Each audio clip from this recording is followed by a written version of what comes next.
This is a coffee cape persimmon tree that I got from Bob Will's nursery, but I got it late last year, late spring last year, in probably May. And since it was going to start getting hot in June, Ed Donnelly at Bob Will's told me to leave it in the container because he was afraid that it might, after it started getting hot in a month or so, it might not do very well. So what I did, instead of just leaving it in the container and just letting it sit there, I kept it in the container here, but I just dug a hole, and in the mulch, I've got all my trees heavily mulched.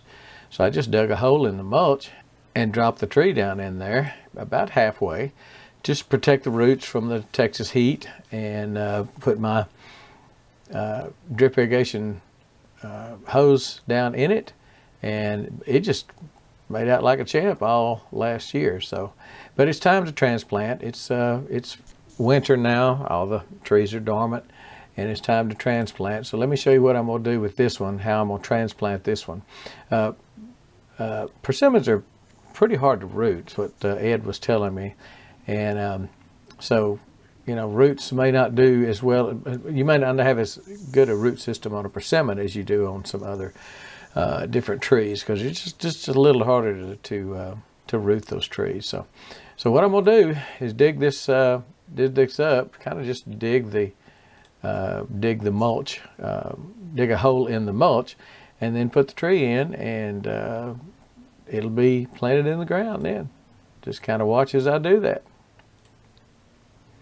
That mulch is deep, probably 12 inches deep. But you don't want to put mulch right up next to the tree. You want to always leave your mulch away from the trunk of the tree, because it can invite rot, it can invite rodents and other things. So never, if you're going to heavy mulch like this, never put your mulch right up against the tree trunk. It does not want to come up. Those roots obviously have gone down, left the bottom of the pot and gone down into the ground, which is good. Shows me that there's that it's a good viable tree, and the root system is healthy. And what I'm doing now is not going to hurt it, even though it is snapping off some of the roots. It's not going to hurt it at all. In fact, it's going to help it to be out of that pot and be in the ground.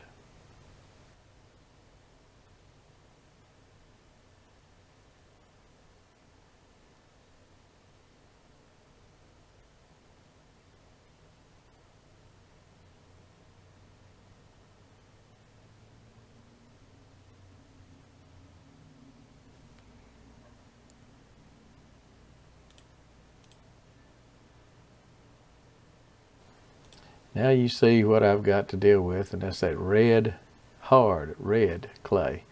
That is my lot here on this place.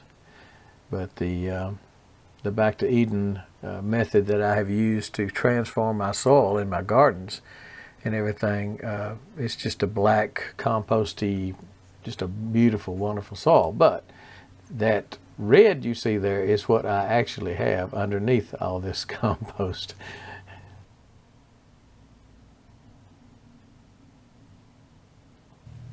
And it does not want to come out of that pot.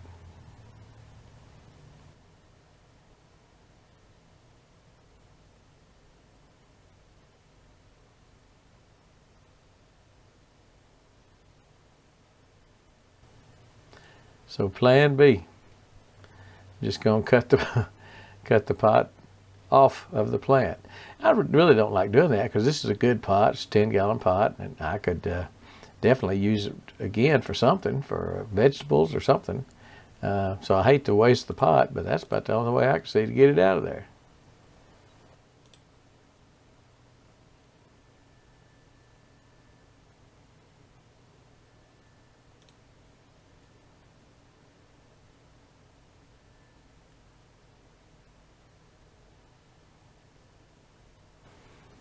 All right, we're ready to go in the hole now. You always want to plant any tree that you have that is grafted. I always want to leave that graft, that knot you see right there, as the tree comes up and kind of knots out to the side. You want to leave that well above the soil line. You don't ever want to have that down below the soil line, because it can start rooting or start sprouting from below the graft.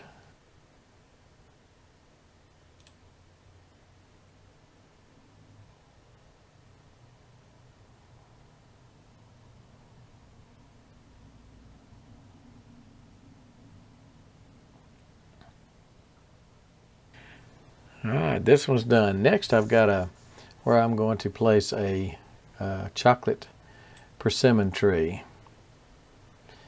Same process, dig away the mulch, and that mulch has really helped that soil, that old hard red clay down there. You can see, when I get down real deep, then you're going to see the clay, but you see the black compost that has been made from that deep mulch.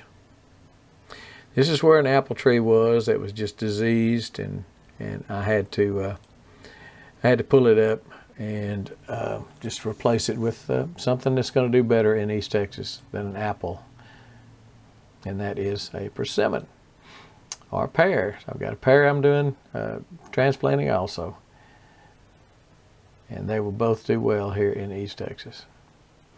Get down a little deeper so the tree can be at the correct height, or the correct depth, I guess you'd say. And this tree is going to be one of the trees I had in the wicking tubs, and so I've got to take it out of the wicking tub, which is kind of interesting. You may want to see that, and out of the wicking tub and into the ground. I will reuse those wicking tubs for vegetables, and nothing's going to go to waste for sure. But I got to dig a pretty big hole for this, because those wicking tubs are pretty good size. They're 20 inches in diameter, so the hole has to be fairly big and fairly wide and fairly deep. All right, this is the tree in the wicking tub, and this is a Shinsui pear. It's an Asian pear, and actually it came out of the tub easier than what I thought it would. Now this is one of the hybrid wicking tubs where the pipes are wrapped with that sock, and with the little tube coming up like that. So I have to find that the roots have wound around those socks. They didn't go in the sock, but they wound around it, and I've got to pull those those pipes out of the root system. Hopefully you saw my hybrid video and watched me build these. It's 3 pipes, sock covered pipes, and a snorkel tube, and then a tube on the outside there. You can see it, barely see it, in that sticking out of that red tub at the bottom, for drainage, the drainage hole, the weep hole. Again, this thing's pretty heavy.